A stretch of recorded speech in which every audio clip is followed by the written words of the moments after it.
আজকে দুপুরের খাবার একটু স্পেশাল। আজকে বৃহস্পতিবার, আগামীকাল শুক্রবার, আগামীকালকেও স্পেশাল থাকবে। তো আজকে আমরা কালাভুনা নিয়েছি, যেখানে পালন শাক, মাংসের সাথে শাক খাওয়াটা ভালো। এক স্লাইস লেবু নিয়েছি এবং খাঁটি গাওয়া ঘি।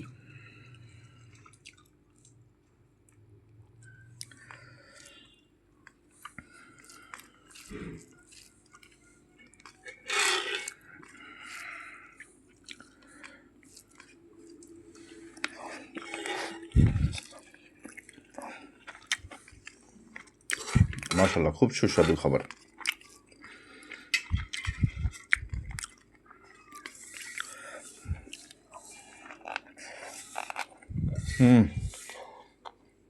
অনেক স্বাদ।